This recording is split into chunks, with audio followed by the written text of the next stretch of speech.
Hey, what's up guys? Welcome back to Millennial Money. Today I want to share a couple of takeaways that I'm taking from the guy that I was staying with last year for over 3 months here in Oklahoma. Because this guy is kind of successful, so I like all these, tips from him and all the things that there are some things I'm not gonna take from his life, which I'm gonna share later on. But pretty much his net worth is between 4 up to 6 millions. This is one of his house, and actually, he used to work as a pilot for major airline here in States for over almost 30 years. Now he's retired. And I think there's a couple things to learn because I never heard some of them, or I never thought about some of them. So you can always let me know what you think in comment section below. So I would start with the first one.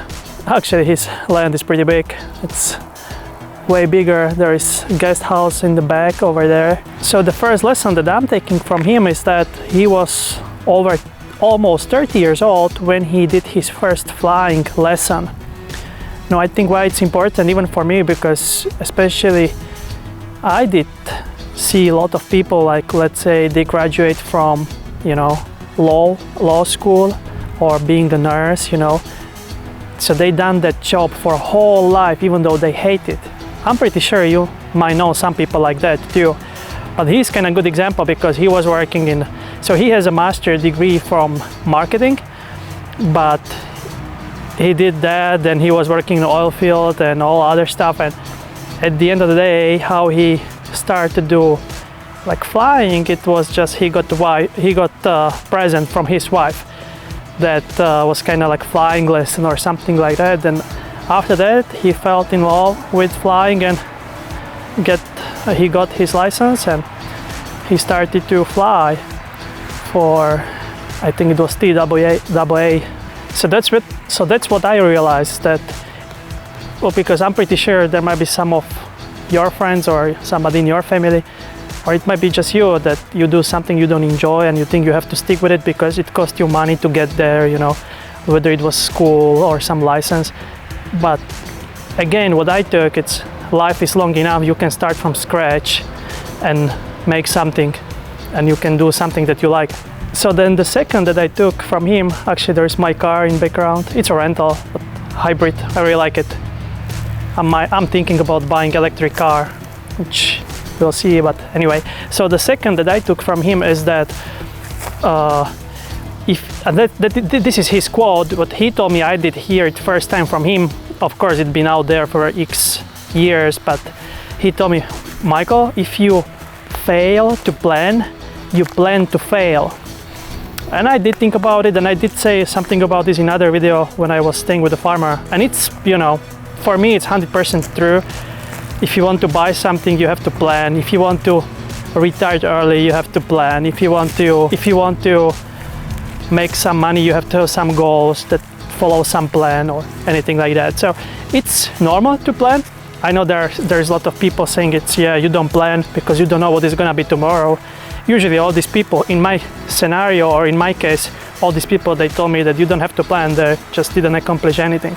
So then the third thing that I'm taking from him, which is kind of negative, but it's a very good lesson again for me, because, so he's 62 and actually his hips were replaced already 10 or 15 years ago. One of them was 15, another one was 12. And I did ask him, because your job is, you probably don't have it from the job. He had it from he was running quite a bit, and I just asked him did something happen to you specifically, or because he was not running a lot, mileage, but he was well, I was just buying cheap stuff, cheap shoes. And so I did take from him, I'm not gonna save money on health and food, because if you think about it, it's your health is your number one asset, at least for me, and then anything else.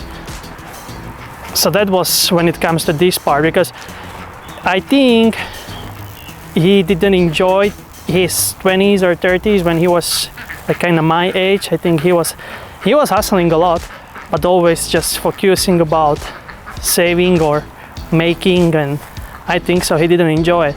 And I can tell you, there is no amount of money that you will pay to go from 60 years old to 20 again. There's a lot of people that would do it. So So that's what just I took from him too, that I'm gonna more enjoy now. I'm not just gonna be focused on making or saving up money and my real life will suck. Not really. So that was the other thing that I took from him. You might see the chickens in the background. So this is kind of his small farm.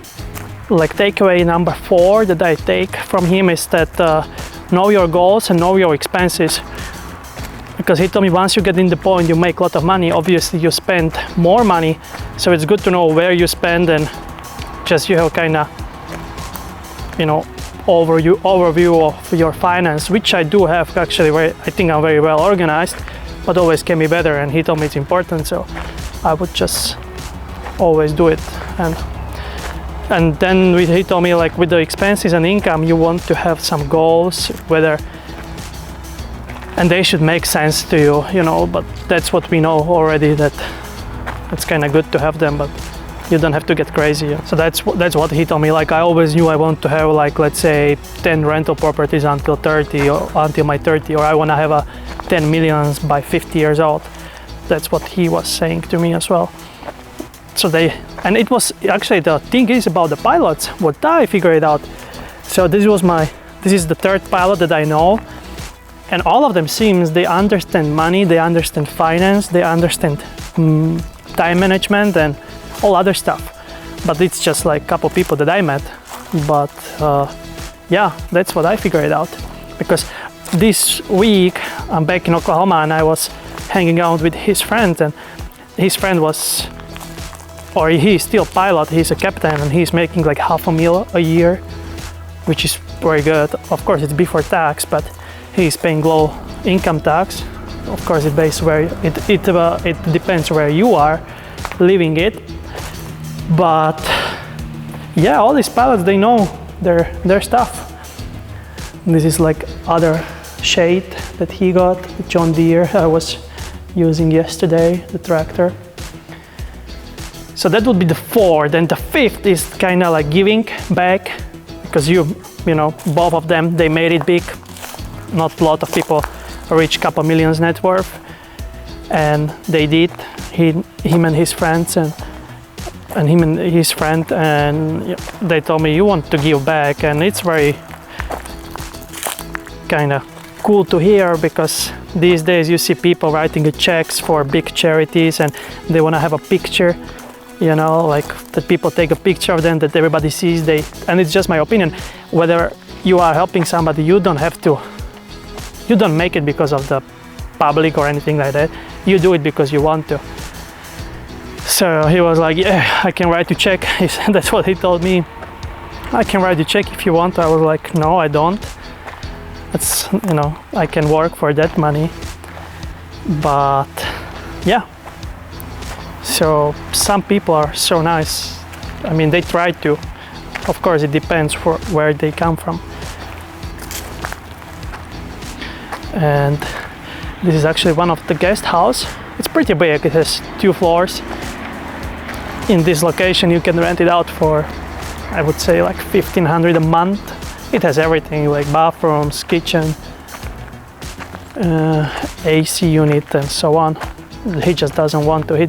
He told me, like, when you do real estate, I hate it. I'm getting rid of all my real estate rental properties.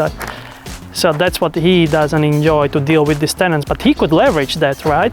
He could give some of his profits to some company and they would manage everything. But that's what he doesn't like to do.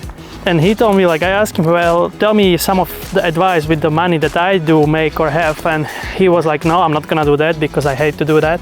But I was like, I'm not gonna do that. Whatever you say, whether you say Bitcoin or real estate, it's just, I wanna hear your opinion. He was like, if I would be your age, starting and you are like in 20s, I just turned 24, I would buy gold and silver with all of your money. And I just took it like, of course, yeah, it's your opinion. I would not, but you know, I see real estate way better option. But I didn't ask him why he sees that it's the best thing for me. But he obviously doesn't know a lot about me too. But we became to be pretty good friends actually after I left last year.